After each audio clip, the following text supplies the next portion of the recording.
Good morning, and I welcome you all on the behalf of Indian Medical College to this online session.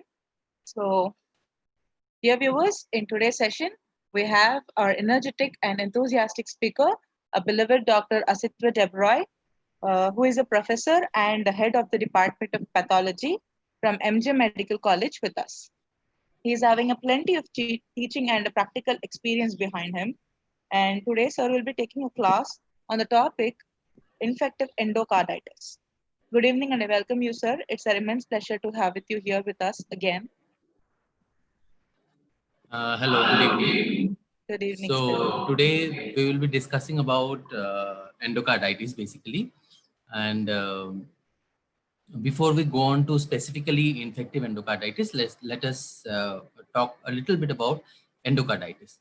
Now, as we all know, I mean, as the name suggests, endocarditis is the inflammation of the endocardial layer of the heart.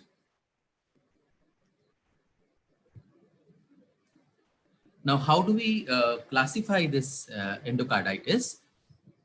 Endocarditis can be non-infective and infective. So basically the non-infective forms of endocarditis are rheumatic endocarditis, atypical verrucous endocarditis, which is also given a name called Liebman-Sachs endocarditis. And there is again a third variety called non-bacterial thrombotic endocarditis. And then coming to infective endocarditis proper, this can be due to basically or more commonly bacterial endocarditis, and then there can be other causes other than bacterial causes, and those causes can be tuberculous, syphilitic, or fungal causes. So this is the gross classification of endocarditis. Now we go on to infective endocarditis. Now, those of you who have followed my previous classes, I usually begin my class with a clinical case.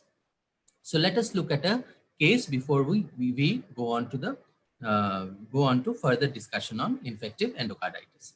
So I have named this case as the sad story of a bad tooth. So Ayan, a 28-year-old boy, he presents to the medicine OPD with a history of fever for 2 days. Now he also gives a history of tooth extraction 10 days back.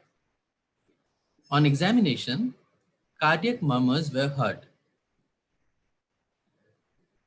Now his blood was sent for culture and sensitivity. Now, what are the probable questions from this case? What is the probable diagnosis from the clue that are given in the clinical case? Now, since the blood was sent for culture and sensitivity, what are the organisms that you would expect to grow in the blood culture?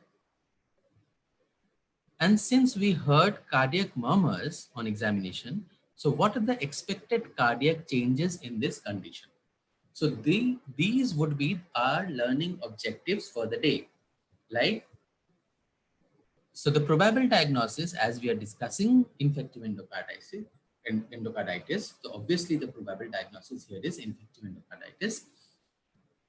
We will discuss about the organisms that mostly cause infective endocarditis, and then we will go on to discuss the cardiac changes in infective endocarditis. So these would be the learning objectives for today. So infective endocarditis is a form of endocarditis, and it's the inner inflammation of the inner tissues of the heart, because as we all know, endocardium is the innermost layer of the heart, and mostly it's the valvular endocardium that is affected. Now it is caused by infectious agents or pathogens, which are usually bacterial, but can be some other organisms as well, as I already mentioned.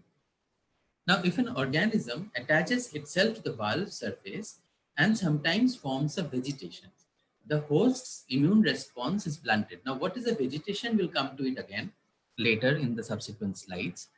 Now, normally the blood will flow smoothly through these valves. Now, if sometimes the valve is previously damaged, like if the patient has a previous history of rheumatic fever or any other prosthetic valves, then the valves are already damaged, the risk of bacterial attachment is increased. So then the subject or the patient is more prone to develop endocarditis because the bacteria then finds it easier to attach to those damaged valves. Now, how do we classify infective endocarditis? So infective endocarditis again can be classified as subacute bacterial endocarditis and acute bacterial endocarditis. But this classification is now discouraged and the terms have been replaced as short incubation endocarditis and long incubation endocarditis. So short incubation is where the incubation period is about 6 weeks, less than 6 weeks, and long incubation when it is greater than 6 weeks. So this classification is preferred. But going by conventional classification or usually the classification which is more traditionally followed in books, it is this classification, the subacute and the acute. Now, how do these two types differ? First of all, in the duration, as I told you, acute is less than 6 weeks, subacute is more than 6 weeks. Causative organism here, this is a major difference. In the acute form, usually the organism is Staphylococcus aureus, whereas in subacute, it is Streptococcus viridans. Now here, the virulence of this organism is high, whereas here the virulence is low. Now, subacute usually occurs in previously damaged valves where there is no such predisposing or pre-existing pathology here in acute endocarditis. Here the lesion characteristics or what we call the vegetations, which we will discuss later again, are large, invasive and destructive. Here the vegetations are less invasive than that in acute form. And the clinical presentation, since you see the virulence of the organism is high, the lesion is more destructive, obviously the clinical presentation will be of a deteriorative nature. That way the patient will rapidly deteriorate. However, in subacute form, there is less deterioration and the patient will gradually recover. So these are the major points of difference between the two forms of endocarditis. Now, there are some predisposing factors which cause or which lead to development of endocarditis. Now, these are the factors like conditions causing which may cause transient bacteremia. Like if you have some periodontal infections, like in our case, we had a history of tooth extraction. So when we have some interventional procedures where we have a tooth infection and you're doing a tooth extraction. So that tooth extraction, because of that tooth infection or gum infection, may cause transient bacteremia leading to development of infective endocarditis. So these are some predisposing factors. Then there can be some genitourinary infections which may lead to predispose to infective endocarditis, or some tonsillectomy procedure, bronchoscopy procedure, so which may lead to transient bacteremia followed by infective endocarditis. Secondly, there may be some underlying heart diseases, as I already mentioned, where there are some damaged valves because of some rheumatic heart disease, pre-existing rheumatic heart disease, or there may be some congenital heart diseases, septal defects, where the patient is more prone to develop infective endocarditis. And if there are some impaired defenses in the body, if the patient has impaired host defenses like immunodeficiency, or the defense is lowered down because of some disease like diabetes mellitus, then also the patient is more prone to develop infective endocarditis. So the broad headings are any condition which is causing transient bacteremia, or any pre-existing or underlying heart disease, and third is impaired immune defense or impaired host defense.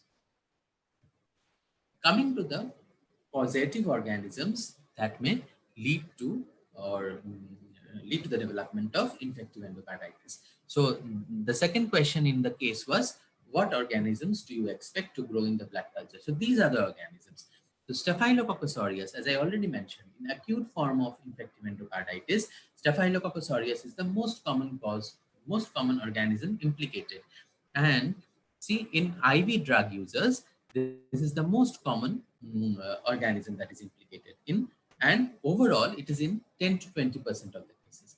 However, in previously damaged valves, like in subacute forms, so Streptococcus viridans is the most common organism implicated.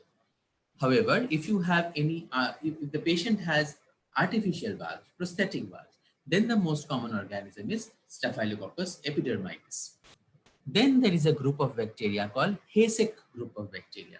Now, what is this Hayseck group of bacteria?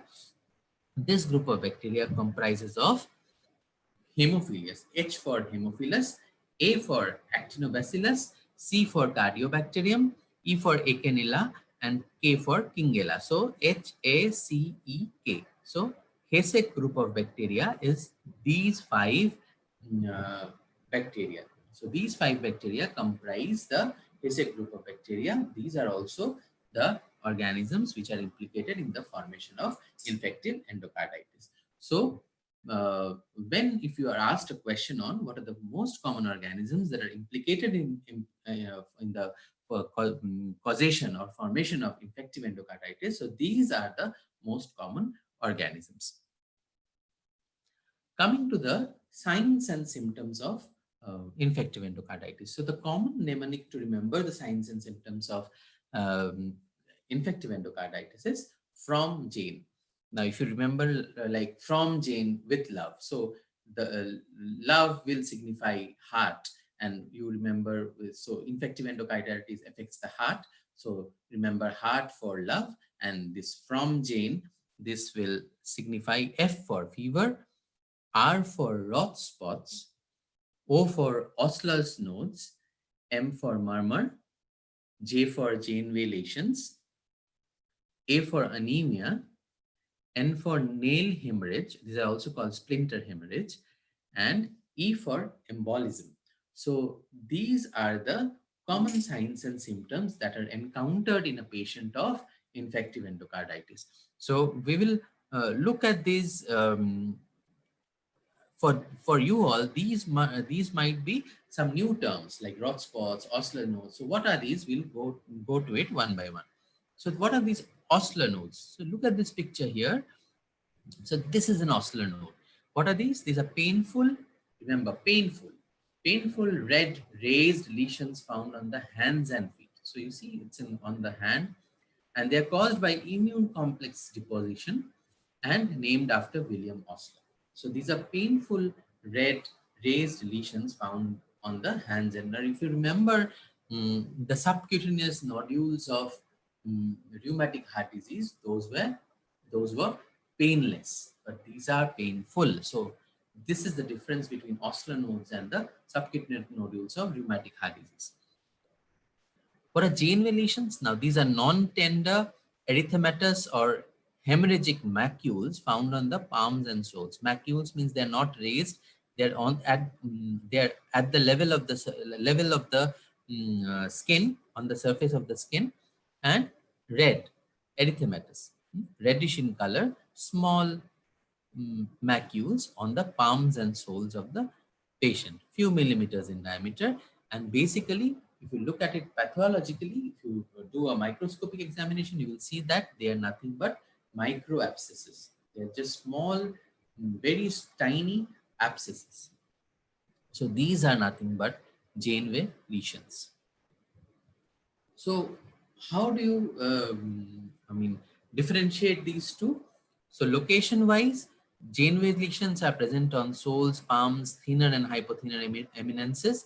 Osler nodes are found in the finger and toe tips, and also in the thinner and hypothinner eminences. Janeway lesions are macules, that means on the surface of the skin, and Osler nodes are nodules. As the name suggests, nodes, so they are nodules, so protruded from the surface. Janeway lesions, are they tender? No, but Osler nodes are tender, so they are painful. Of course, they take days to weeks, they remain for days to weeks. However, Osler nodes, they remain for hours to days. So Janeway lesions are more found in acute type of endocarditis. Osler nodes are found in subacute type. Now, if you do a culture from these lesions, it will be positive. Why? Because I told you, but these are nothing but micro abscesses. So if you do a culture, they are usually positive. Osler nodes are negative. Why? because they are nothing but immune complex depositions. You do not have any organisms there. What you find there is just deposition of immune complexes. Histologically, they are septic microemboli, microabscesses, and these are immune complex depositions, and that is why they cause immune complex vasculitis. So this is the difference between Osler nodes versus Janeway lesions. What are Roth spots? These are retinal hemorrhages with pale centers. Now, if you look at this, see, this is a Roth spot. And if you look, this is observed by fundoscopy or slit lamp examination. So this is a hemorrhage with a pale center. So if you look at it, if it is, this is a retinal hemorrhage with a pale center, and you can examine it by a fundoscopy or slit lamp examination. Now, these are splinter hemorrhages on the nail beds. So these are tiny blood clots that run vertically under the nails, and they're not specific to any condition, but they can be present in many other conditions as well. Now, even in trauma, you can find such hemorrhages, any trauma to the nail bed, but they are also found in infective endocarditis, but they're not specific. Now, gross pathology of infective endocarditis. Now, when we look at the gross pathology, valves of the left heart are affected most. Mostly the left part of the heart are affected most. And the valves are affected by presence of vegetations. Now, what are these vegetations? Vegetations are large, gray, single or multiple, and they are friable. Now, and the vegetations of acute endocarditis are larger and bulkier than those of subacute endocarditis. Now, vegetations are nothing but these are some masses which are formed on the valvular surface. I'll show you pictures. And when you look at it microscopically, these vegetations, they have got 3 layers. So the outer layer or cap contains eosinophilic material, mainly composed of fibrin and platelets. Then there is a basophilic zone which contain bacterial colonies. So the middle layer is of bacterial colonies, and then there is a deeper zone of non-specific inflammation. So basically this vegetation, what is it composed of? It is composed of the platelets, fibrin, bacterial colonies, and inflammatory cells. So all these things, they uh, come together to form a mass, and then they get deposited along the valvular surface, and these are nothing but they are called and these are called vegetations.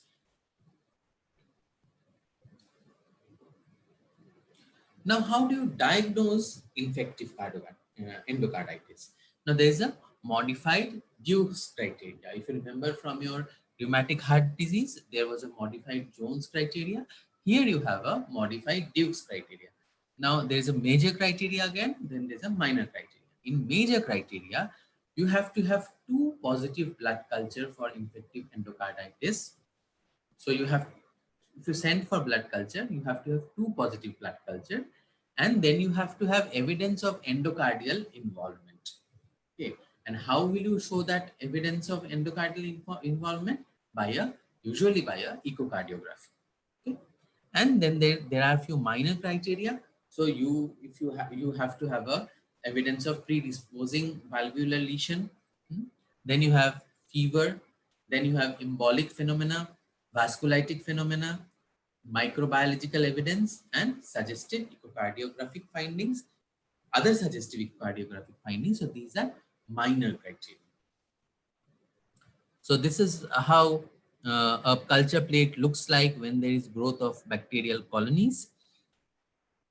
And see, this arrow shows a vegetation on the heart valve. So this is the vegetation which is shown on the heart valve by an echocardiogram. So these are the 2 major criteria fulfilled. So the first, this is the major criteria, positive blood culture. Now this has to be on 2 occasions, remember. And this is the second major criteria where you see a vegetation on the heart valve by an echocardiogram. So when two major criteria are fulfilled, it's the case of definite endocarditis. So to diagnose, you have to have two major, or one major and three minor, or five minor. So then you have a definite endocarditis. Or there can be also a possible endocarditis when one major and one minor, or you have three minor. So that is a possible endocarditis. But usually you have to have two major criteria fulfilled to label a case of endocarditis as definite case of endocarditis. Now, infective endocarditis is not the only condition where you have vegetations on the valvular surface. So, vegetations are present in many other conditions. So, those conditions or those cardiac diseases are called, vegetative cardiac diseases, or cardiac diseases with vegetations. So, what are these cardiac diseases which have vegetations or which present with vegetations? So these diseases are rheumatic heart disease, Liebman-Sachs endocarditis, bacterial endocarditis, and non-bacterial thrombotic endocarditis. Now, what is the difference between the vegetations of all these cardiac diseases is very important for your undergraduate assessment or undergraduate examination. Now, in rheumatic heart disease, you will see that all the vegetations are along the lines of closure of the valve, and they are small, multiple, warty, and firmly attached to the um, valvular surface. Now, in Liebman-Sachs, you have on one or both surfaces, small to medium sized, multiple. In bacterial endocarditis, they are large, irregular, destructive, and friable masses. And in non-bacterial thrombotic, it is same as rheumatic, but they are larger than, the size is larger than that of rheumatic. Now, this will be clear when you look at this diagram.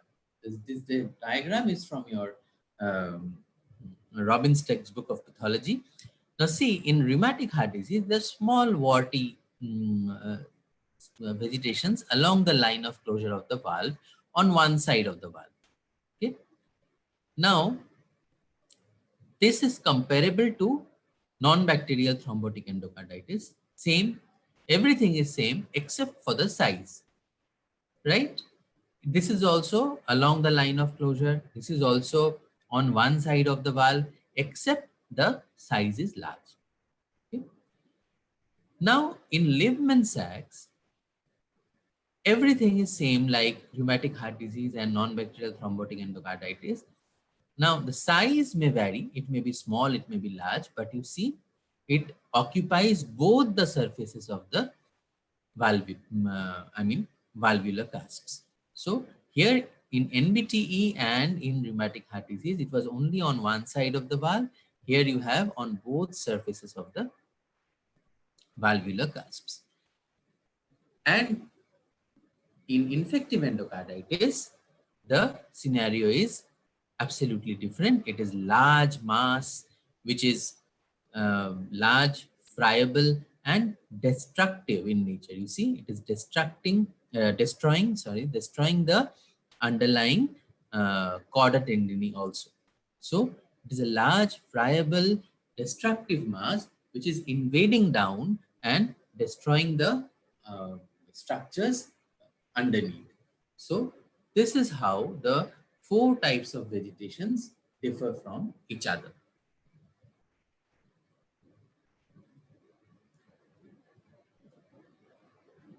Coming to the complications of infective endocarditis. Now, the complications of infective endocarditis can be cardiac complications as well as extracardiac complications. Now, what are the cardiac complications? Cardiac complications can be valvular stenosis or insufficiency. So, as I told you, that mostly it affects the left side of the heart. So, mostly it can lead to stenosis or regurgitation on the left side of the heart. I mean, the valves which are that are affected are mostly on the left side. Then there can be perforation, rupture, or a aneurysm formation.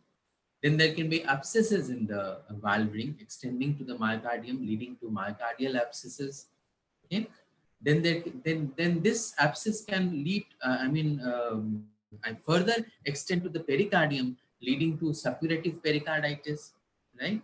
So the infection you see can extend from the valve and endocardium, then it can extend to the myocardium and ultimately to the pericardium. Okay? And finally, it may lead to cardiac failure. And what can be the extracardiac complications? Now, suppose this vegetation, it dislodges from the valve and it goes through the circulation and gets lodged somewhere else, or it travels through the circulation to lodged somewhere else. So then it causes embolic complications. It may cause thromboembolic complications. So that is how it can lead to extracardiac embolic complications. So these are the complications of infective endocarditis. So with this, we are now aware of the cardiac changes of the whole disease. So when we started with the case, the questions were, what is the probable diagnosis? The probable diagnosis was infective endocarditis. The case came to us with fever for 2 days, and he had a history of tooth extraction. So tooth extraction was a predisposing condition where probably he had a transient bacteremia. And then on auscultation, we had cardiac murmurs heard. And finally, the boy was given a blood culture. Okay. So the questions were, what is the probable diagnosis? Diagnosis was infective endocarditis. What are the organisms that are expected to grow in blood culture? So we have discussed about the organisms. Staph aureus is the common organism which we see or in mostly in the acute form of endocarditis and in IV drug abusers. Then we see Streptococcus viridans in subacute form of endocarditis, and then we see Streptococcus, Staph epidermidis in patients with prosthetic valves, and then there is this whole HASEC group of bacteria which is also implicated in infective endocarditis. Then we had a question on what are the cardiac changes that are expected in this condition. So the cardiac changes are formation of vegetations on the valvular endocardium. And these vegetations, what is the characteristic feature of vegetations in infective endocarditis? They are large, friable, invasive, destructive in nature, and they differ from vegetations of other cardiac diseases like rheumatic heart disease, Liebman-Sachs endocarditis, and non-bacterial thrombotic endocarditis. So the cardiac vegetations or vegetations in cardiac diseases is a very important question as a short note or even for your viva for undergraduate MBBS examination. So that's all about infective endocarditis. Thank you. Thank you so much. Thank you so much, sir, for such a wonderful session. Students, if you have any queries, you can just post them in the comment section. So meanwhile, sir, can you please start sharing the slide?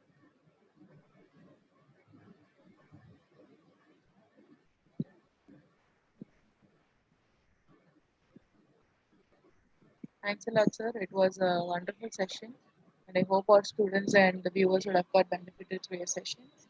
Students, if you have any queries, you can post them right now, and the sir will clarify them.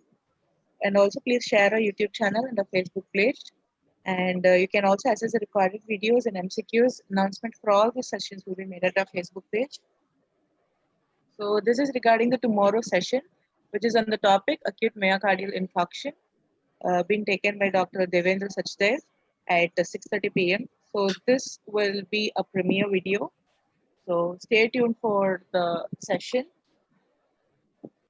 And, thank you, sir. Since we don't have any other questions from the audience, we shall wind up for the session. Thank you for again Thank you so doing much. the Thank you. wonderful job.